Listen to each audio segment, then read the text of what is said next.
dambugal fi julde nden ko inni ɗon alaman tajibu ko hombo julde nden waɗɗi. tajibu julde nden hino waɗɗi ala kulli muslimin e dow kala julɗo aqilin haqqilɗo ko ɗum woni marɗo haqqil. an aliyin ittama e ali radiyallahu anhu yo allahu welmo anin nabiyi ko itti annabijo sallallahu alayhi wa sallam qala o wi'i rufi alqalamu karambol ngol ɓantanama an thalathatin yimɓe tato anin naimi ɗaniɗo on hatta yastayqiza ha o fina wa anis sabiyi e paykun hatta yahatalima ha kun hellife wa anil majnun e feetuɗo hatta yaqida ha o hetta haqqil wa yajibu no waɗɗi non ala waliyi sabiyi fawtiɗo on paykunkun an ya'murahu nde o yamirtakum biha julde nden wa in kanat haysi nde laatike noon gayra wajibatin alayhi nde waɗɗakimo liyata'awwada fiyo heblano o ekkito almuhafazata alayha renugol julde nden. an amri ittama amri bun shu'aib ɓiɗɗo shu'aib an abihi ko ittede makko an jaddihi on ɗon kadi ko itte soro makko qala o wi qala rasulullahi nelaɗo allah maki sallllahu alayhi wa sallam muru yamire awladakum ɓiɓɓe mon ɓen bis salati julde nde wahum hara kamɓe abna'u 7 sinina ko ɓe ɓiɓɓe heɓuɓe duuɓi 7 wadribuhum piyonɓe alayha e dow julde nde wahum kamɓe abna'u 10 sinina ko ɓiɓɓe heɓɓe duuɓi 10 wa farriqu sendidiron baynahum hakkude maɓɓe fil madaji e kawalorɗe. almawaqitu waɓutuji julde nden an jabiri ittama e jabir bun abdullah ɓiɗɗo abdoullahi anna nabiya wonde annabijo sallllahu alah wa sallam ja'ahu arimo jibril alayhi salam yo kise woni makko fa qala lahu o wiyanimo immo fa sallihi juula julde nden fa salla zuhura o juuli fana hina zalati shamsu ɓaynangue dirti thumma ja'ahu l asra refti armo ko alansara fa qala o wi immo fa sallihi juula alansara fa salla l asra o juuli alansara on hina sara tuma woni dhillu kulli shay'in ɗowdi kala hunde mithlahu yeru mayre. thumma ja'ahu l maghriba refti armo ka fotoro fa qala o wi immo fa salli juula fa salla l maghriba o juuli futoro on hina wajabati shamsu ɓaynangue muti. thumma ja'ahu l isha'u hina wajabati shamsu sa'a ka nangue muti ɗon. thumma ja'ahu l isha'u refti armu ka isha'a refti armu ka geeƴe fa qala o wi immo fa salli juula geeƴe fa salla l isha'a o juuli geeƴe ɗen hina ghaba shafaqu shanga safaquri ndin sanga mboɗeri ndin wirni. thumma ja'ahu l fajra refti armu ka subaka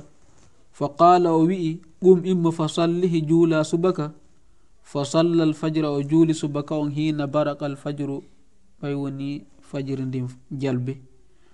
aw qala ma o wi sata'a al fajru ɓay fajiri ndin ƴellitike. thumma ja'ahu refte arimu min al ghadi jango lizuhuri wonande fana on fa qala o immo fa salli juula fana fa salla zuhura o juuli fana on nden ñande hina sara sanga wonti zillu kulli shay'in ɗowdi kala hunde mithlahu yeru mayre. thumma ja'ahu l asra refte o arimo ko alansara fa qala wi immo fa sallihi juula alansara fa salla l asra o juuli alansara hina sara ɓay wonti zillu kulli shay'in ɗowdi kala hunde mithlayhi yeru mum laabi 2. thumma ja'ahu l maghriba refte o arimo ka fotoro waqtan wahidan waqtu goto pet lam yazal o serali anno e on ɗon. thumma ja'ahu l isha'a refti armo ka geeƴe hina dhahaba ɓay yehi nisfu llayli feccere jemma on sanga yehi nisfu llayli feccere jemma on aw qala ma o wi'i thuluthu llayli tataɓal jemma on fa salla l isha'a o juuli geeƴe. thumma ja'ahu refti armo lel fajiri ka fajiri hina asfara jiddan ɓay jalbi moƴƴa non fa qala o wi'i immo fa sallihi juula subaka fa salla l fajra o juuli subaka on. thumma qala refti jibrilu wi'i ma bayna hadayni ko hakkude ɗiɗo ɗiɗi alwaqtayni waqtuji waqtu woni juleteɗon. qala tirmisi imam tirmisi wi qala muhammadu wo wonde muhammadu wi'i yani ko fanda e oɗo muhammad ko ibna ismail al bukhari ko inteɗon ibne ismail bukhari asahhu shay'in wo ko ɓuri sellude e piiji ɗin fo fil mawaqiti ka waɓutu hadithu jabirin ko yewtere jabir nden ara nun ɗum azuhru fana on waɓutuhu waɓutu makko on min zawali shamsi ko gila ka nangue dirti ɗon ila an yasira ha wonta dhillu kulli shay'in ɗowdi kala hunde mislahu yeru mayre ɗiɗa ɓunɗum al asru alansara on waɓutu makko min sayruratu zilli ko gila ka ɗowdi wonti ɗo mislahu yeru mayri yeru makko ila ghurubi shamsi ha nangue muta tata ɓunɗum al maghribi futuro o waɓutu makko on min ghurubi shamsi ko gila ka nangue muti ɗon ila an yaghiba shafaqu ha mbode boɗere ndi wirno li qawlihi sabu mako nelaɗo sallallah sallam waɓutu salati l maghrib waɓutu julde futuro ma lam yaghibi shafaqu ko fanni boɗere ndi wirnaki. nayi ɓunɗum alisha o gueƴe ɗe waɓutu ha waɓutu makko min ghiyabi shafaqi o gila ka boɗere ndi wirni ɗon ila nisfi llayli ha ka feccere jemma li qawlihi sallallahu alaihi wa sallam sabu mako nelaɗo sallam waɓutu salati l isha'i waɓutu julde gueƴe ndin ila nisfi llayli ko ha ka feccere jemma al awsati hakkundere. jowa ɓunɗum alfajru subaka on waɓutu makko min tulu'il fajiri ko gila ka fajiri ndin ƴellitiɗon ila tulu'i shamsi ha nangen fuɗa li qawli sabu mako nelaɗo allah sallallah alih w sallam waɓutu salati subuhi waɓutu julde subaka ndin min tulu'il fajiri ko gila ka fajiri ndin ƴellitiɗon ma lam tatlu'i shamsu fanni nangen ƴawali fanni nangen fuɗali.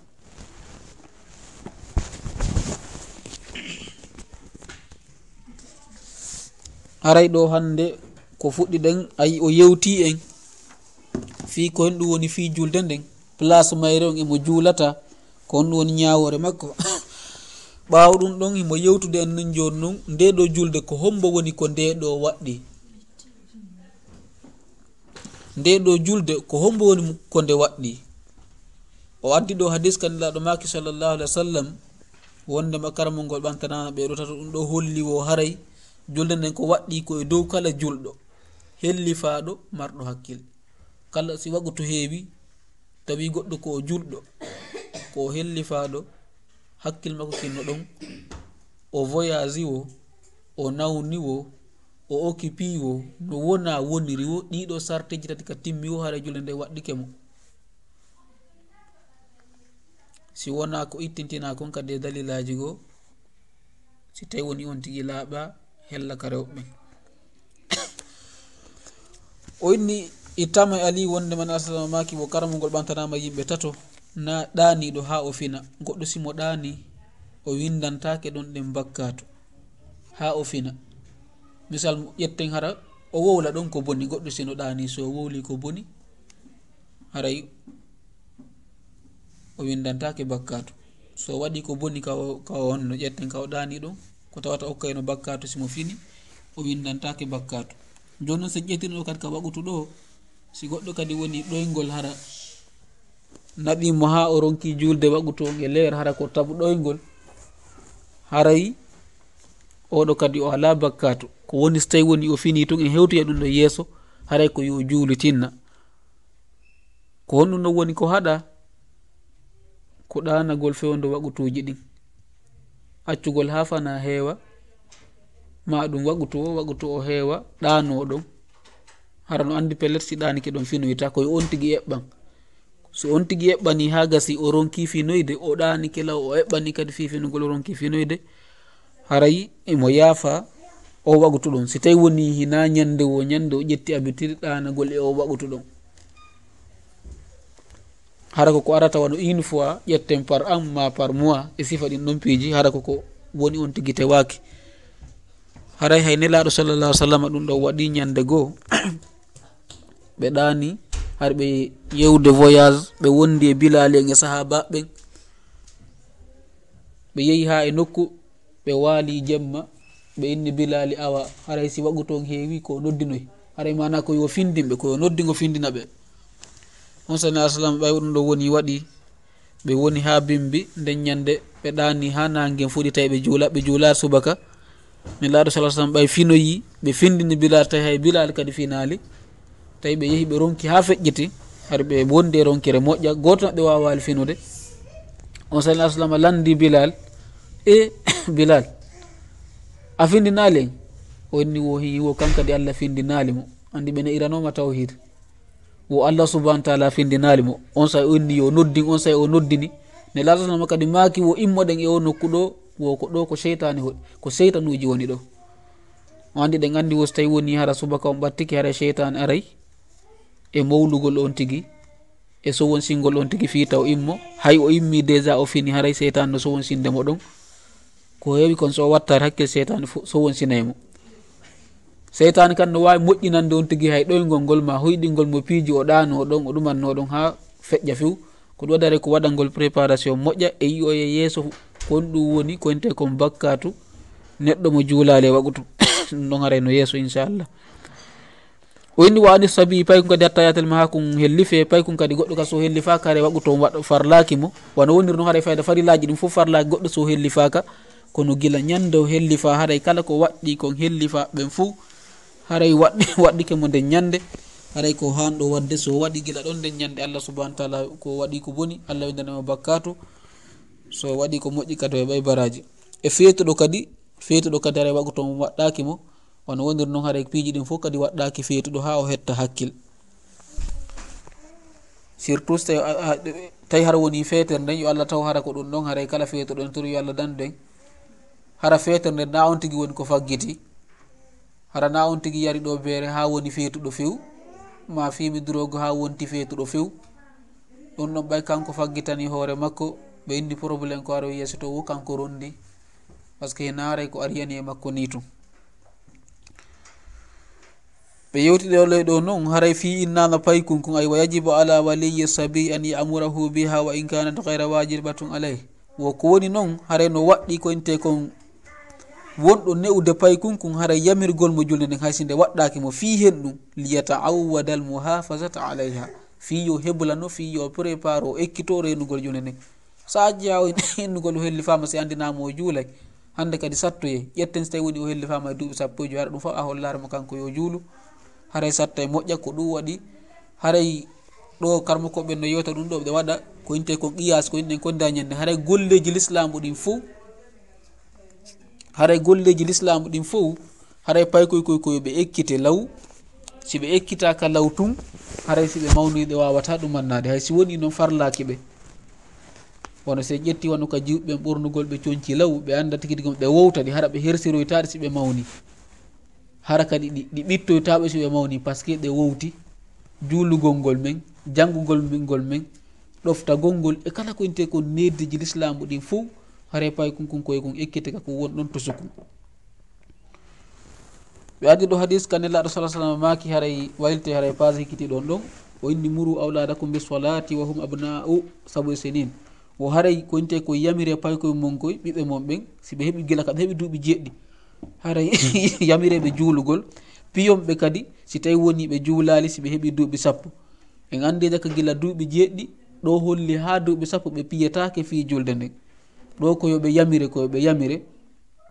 si ɓe yamirama noon woni ɓe waɗali ka duuɓi gila ka duuɓi 10 hande kadi si wagutuno ɓe juulali wo si ɓe jaɓari juuldemo haray ɓe wawe piyede piggal hara hina helaygal hina huɓaygal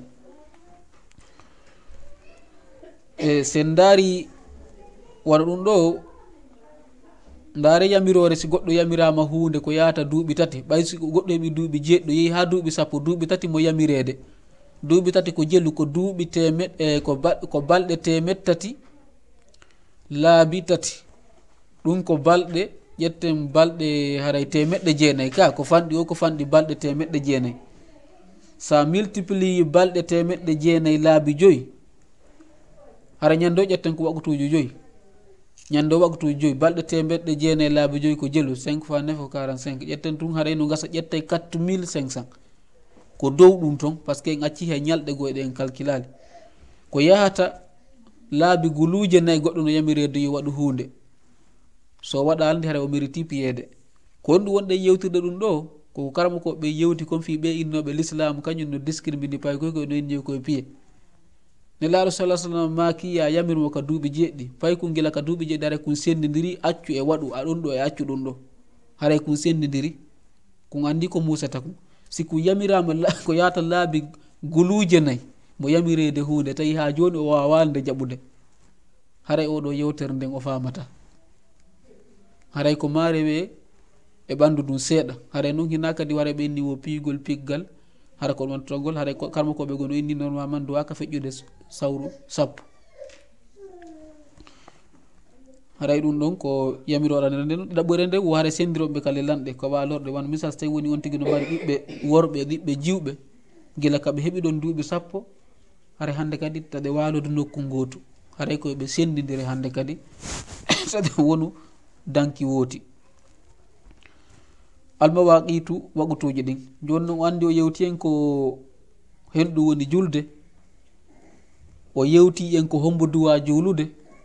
mo yewtude en noon kadi ko hendetuma o juulata est ce que kawa leerde o faala o darto juula o addi ɗo hadis mo Jaabiri yewti hadisu juutuɗo ka Seydina Jibril ari ka nelaɗo sallllahu alayhi wa sallam andinimo ko honno wagutuji ɗin juulirte immorde kadi yamirore Allah subhanahu wa taala Allah yamiri Jibril yo ar o yiyeto nelaɗo ko honno juulirte balɗe 2 o jannimo wagutuji ɗin ko honno o jannirimo ñalande aranere nden o ari o yamirni laaɗo sallah sallam yoɓe juulu toujours ka wagutu o fuɗɗoto ɗon ka ñalandi ɗaɓere o yamirimo yoɓe juuloy ka wagutu o yaltata ɗon ɓay woni ɓe gaynoyi noon nelaɗo on sa sena Jibrilu makan nelaɗo sallllahu alih wa sallam wo haray ko inte kon noon wagutu juuleteɗo on ko hakkude ɗiɗo ɗiɗi ko tumbo ɗiɗo ɗiɗi woni ko ɗum waɗi o ari ɗo ɗen o inni wondema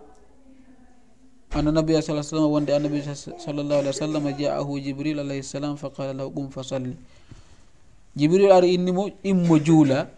ay wo o immi o juuli fana on ɓay nangen dirti kono noon nangen dirti haray si nangen fuɗi gila bimbi haray nge dirde ka kono ko innete nangen dirti ko si nge ari ha ka tumbo hoore yimɓe ɓen hara kala neɗɗo fewn ɗum kaka tumbo hoore makko nange woni leɗɗe ɗen fof kaka tumbo majje fewndo on saa'i ɗon si woni hewti gila ka nangen dirti ɗon hoore ko e yimɓe ɓen wo hande kadi fana on naati joni noon ko honno andirte nangen dirti ko e mesure gila ɗo ha ka nangen woni ton o oye e wawata ɗum noon ko andinta en nangen dirti haray ɓe inni wo ko sen fuɗɗike heɓude ɗowdi hara ndin ɗo yaari ka nangen fuɗiri ɗon en faami haray ndaare nga joni moƴƴa o yiwan misal si ko banu adama on no dari ɗo si tawi woni nangen no ka tumbo hoore makko ɗo haray o ala ɗowdi haray koye hoore ɗowdi makko ndi woni o yehude si nangen ko tawi ko gange fuɗirno nge aray ha ka tumbo hoore ɗo si nge ari ka tumbo hoore ɗen inna ɗon awa midi haray ɗon mo kala no yaaɓiti ɗowdi mum ndin joni noon si nangen dirti ko fotta fanɗude koyeɗen on tigui heɓiray ɗowdi hellaga ndaari tum ɓay ampule on ko ga woniri ɗowdi téléphone on ko ga woniri so ƴetti kun téléphone hun ɗo on naɓi kun ka ley ɗum on ɗo honno ampule on ɗo kun haray hande kadi kun ala ɗowdi haray kun darti e hoore ɗowdi makko si a pottini kun tun si ampule on ardi ga ɗowdi yaare ga ko ɗum waɗi haysi montre ala on tigui no wawi andude wagutuno ɗum annorta surtout wano ko min hari ɗon andi wano sifa ɗin peeji haray ɓe anduno ɗum moƴƴano haray nangen tun ɗum ɗo na leer fuu so ala ɗo nangen tun e ɗum an fof nelaɗo sallallah alih sallam no jifdirani en fof haray ko onno on tigui juulirta gila ka nangen dirti ɗon e koye ɗen mana gila ka neɗɗo fuɗɗi heɓude ɗon accirde ɗowdi makko ndin ɓaawo simo yarde ka nangen wontirton hande kadi haray yo andu fana on naati ñalande aranere ni ko ɗon Jibril julni nelaɗo sallallah alih sallam wagutu on ɗo taw fof hande ko ñalande aranere nde wonɗen e yahoye joni ɗaɓere ndin on sawi o arimo ka alansara o inni juulu o juuli alansara on hina sara dhillu kulli shay'in misla voilà joni noon o aroy ka alansara Jibril jippoy ka alansara o julnimo ɓay woni hande kad neɗɗanke on heeɓi beru ɗowdi makko ndin hara neɗɗo so darike ɗo o siifi ɗo ha gasi goɗɗo sifanimo ka hoore makko nde woni ɗon ka ɗowdi, si tawi woni ɗum ɗon ko 1 métre, si tawi woni kanko o 1 métre ha ɗowdi makko nin ko 1 métre, o juuli ɗon alansara on. En faami ɗon ka gila ka nangen dirti ɗon ha hunde kala wonti berɗuma mum haray nangen no pottitorta o ko non ɗowdi ndin ɗumannorta. Nini o téléphone ɗo andi ini nan so hewtoyɗa haɗa ɗowdi ala, o téléphone ɗo sa waɗimo ɗoni no pusirɗamo no toni wo mo ɓattade ampoule on, no ɓattore ampoule wo ko non ɗowdi ndin fanɗirta. Joni noon ko si nangen pottiki yeehi ha ɗowdi yeehi misal siko 1 métre 50 aw waɗata, hara ɗowdin kadi ko 1 métre 50. haray ɗon ko ɗon ñalande aranere nden ko ɗon o julnimo alansara on. ثم جاءه المغرب فقال فقم فصلي فصلى المغرب. ɗo ko maghrib ɓe windi kono ko haray ka tappugol ko ba du'a innede magriba hina wajabati shamsu, ɓay nangen muti. wala haray futuro kañum ko mutugol nangen, ka nangen muti wo ƴetten hara ko e bowal wonɗa, hara na nder ga wonɗa hara yiyata andi ko suwange muta e fello ma nge muta ka ndiyan ma do nge mutay do ka leydi ka,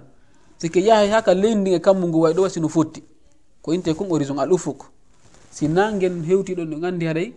a yiyay ɗon nangen taw no sendi pecce ɗiɗi, ɗuma muti ɗuma mutali, ka ɗon waɗi ko inte kon ɗon ka muti wo hande kadi tawa acciti yiwde nangen, na de ciifi nangen joni ko nangen ka accituɗa yiwde ɗon nangen wo foti ko ɓawa fello, foti ko ɓawa ɗum ɗa. haray hande kadi futuro on heewi ko ɗon o julnimo ko inte kon futuro. haray futuro on ɗo yimɓe en falja seeɗa wonde sikka futuro on kosi niɓɓiti fayda ɗon haray niɓɓitali par ce que nangen no muti déjà hay rayon ji ɗin ko inte kon siya usams on ɗuma rayon ji nangen haray hino luttiti déjà ciifi nangen haray no luttiti ko ɗum waɗi haray nder yaasi on taw no jalbi, haray ko ɗon woni futuro on woni ko natata. woni summa ja'ahu l isha, o arimo ka geeƴe fa qala o wi fa qum immo fa salli juula fa salla l isha, o juuli geeƴe hina gaba shafaqu, ɓay mboɗe mboɗeri ndimmuti. o andi joni nange yeehi acca mboɗe mboɗeri ko yinte shafaquru ndi ma mboɗe mboɗeri ndin ɗo mboɗe mboɗeri kadi fanni nde ka kammu haray hande kadi ɗon tawo ko futuro on non haray geeƴe he waali ka ndin ɗon muti wo hande kadi haray geeƴe ɗen naati. ثم جاءه الفجر وارمك سبك فقال فقم فصلي فصلى الفجر حين برك الفجر. ɗo o ari ka subaka o julni mo direct ka fajiri ndin feeri ɗon ka arande laawol fajiri ndin feeri tu o julni mo ɗon. aw qala sata alfajru ma ka fajiri ndin ƴeeŋi ɗon kande ƴeewi ɗon e andi no Allah no yewti en fajiri ko ka winɗaɗen wa kullu washrabu hatta yatabayyana lakum alkhaytu l abyadu min alkhaytu l asyadu min alfajiri ka. wala so on tigi woni ha hande kadi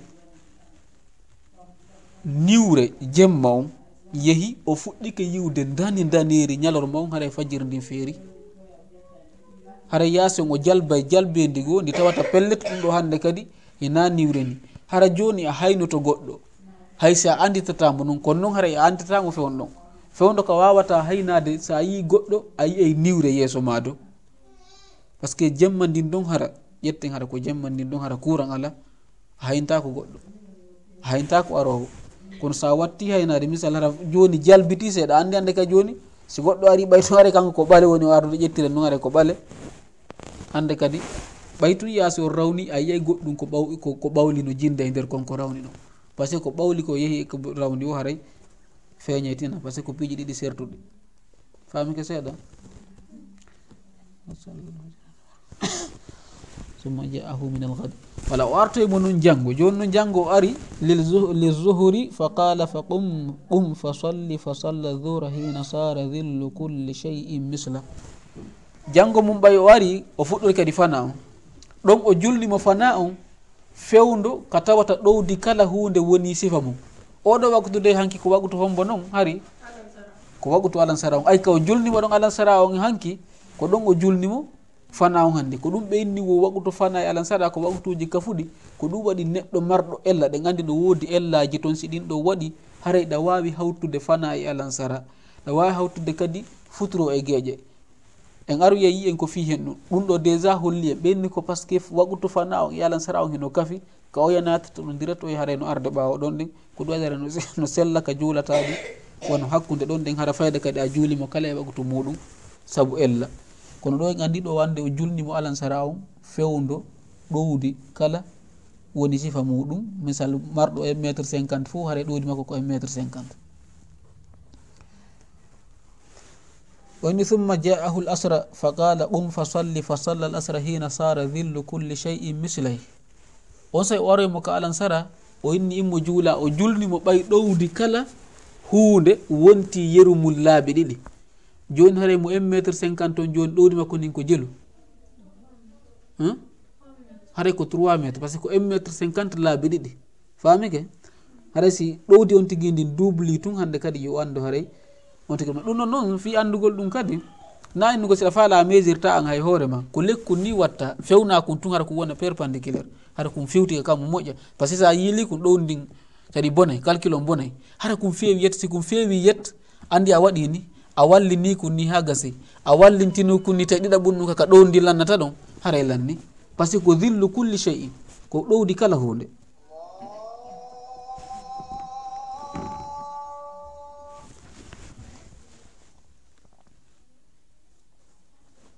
wala o inni thumma ja'ahu al-maghriba o arima ka futuro waqtan wahida waqtu goto ka futuro kan ka o arno ɗon haki ko ɗo o ari ko leer hombo de o arno hanki ka futuro ka nangue muti ɗon o artimo kadi ka nangue muti ɗon ko ɗum waɗi haray futuro on e yi waqtu makko on haray hino fanɗi moƴƴa non haray ko wattugo lille makko moƴƴa sina o feƴƴe tinna. o say o arimo ka geeƴe o juuli hina dhahaba nisfu layl ɓe feccere jemma o yeehi aw qala thuluthu layl ma tataɓal jemma o aranal ngal siko tataɓal ngal haray ko aranal ngal ko ɗum ɗo kadi haray ko famete haray geeƴe ɗen kadi hino yeehi ha ka nisfu layl ka feccere jemma o ɗo noon feccere jemma o on tigui fecce on gila ka futuro haka subaka o dara ko honto waɗa misal siko leer jeego haray gila ka futuro si leer tati feƴƴi haray hande kadi geeƴe feƴƴi fayda peyiji ɗi tawata ɗin ko wonɗi normal hara fuɗɗugol nangue mutugol on hella kamen innen 0 heure toujours ko 0 heure feccata ko ɗum inte minuit kadi ko tumboɗo jemma on non ko ɗum minuit demi nuit on non ɗo noon kañum hino dirta moƴƴa noon kono toujours haray ko calcul on tigui watta feccere jemma on ka o feccoto ɗon hakkude so tawi woni jemma on ko mari ko leerji ɗiɗi haray geeƴe ɗen ko mari ko leer goto si tawi woni jemma on ko leerji nayyi haray geeƴe ɗen no wawi yewde ha leerji ɗiɗi ɗon haray ko woni ko famiten to haray ko ila nisfi layli ha ka feccere jemma on say o aroymo noon ka subaka o julnimo ɓay jalbi moƴƴa noon tawi nanguuen hewti ka fuɗa tawi ngue fuɗali taw tawi hewti ka ngue fuɗa ngue yaltitali noon taw o julnimo ɗon on say o innimo wo ko woni wo waɓutu noon Jibril noon yewtimo haɗa ko ɗo falamo yetade wo waɓutu on noon ko hakkude ɗiɗo ɗiɗi woni waɓuto ko hakkude ɗiɗo woni joni misal gila ka ɗo naati ha ka ɗo yalti ko ɗum ɗo woni waɓutu mo juuli hakkude ɗo haray ko waɓutu on o juuli mo juulali hakkude ɗo haray o juulali wala haray joni noon ɗum aroya yeeso e nder ɗiɗo waɓutuji fo haray ko ɓuuri moƴƴude ɗiɗo fo juulugol ɗi kaka arande si wona geeƴe ɗen kaka sakkita ɓum ko geeƴe ɗen tum mari on ɗon ɗuma haray wano fana on ka innaɗa ara nun ko ɗon alansara on ko innano ara nun ɗum ko ɗon futuro haray si wona geeƴe ɗen subaka on men ala Tirmizi inni ɗo haray ko filliti ɗo ɗen koko ɗuma wo ko Imam Bukhari no inni wo ko ɓuuri sellude waɓutuji ɗi fof ko woko ono Jabir inni ɗo o ar noon o explique ɗo noon hande kadi ko yaltini koko yewɗe nga fof o explique ay o inni az-zuhru waqtuhu min zawali shams ila an yasira zillu kulli shay misla en maniki ɗum nane fana on ko gila ka nanguedirti ɗon ha hunde kala heɓa bir ɗowdi mum ndin kadi hunde ɗowdi ɗum kala fotawa muɗum alansaran ko tuma kala heɓi wano bir ɗowdi mum ndin ha ɗowdin dubala wona laaɓi ɗiɗi futuro on kanko sanga nanguem ko inte ko honno muti ɗon ay o addi ɗo malam yaghibi shafaqu fanni boɗer nin ɗum annaki saabu hen ɗum saabu ko ɗon geeƴe ɗe woni ko natta wo geeƴe ɗen kañum waqtu salati l-isha ila nisfi leyli l awsat ko haka feccere jemma hakkude jon ko tumbo fajiri on kan ko min tulu el fajiri malam tatlu e shams ko gila kañum fajiri ndi ƴelliti ɗon fanni nangue ko inte kon haray fuɗali joni noon haray ɗum ɗo fou ɗi waqtuji ɗo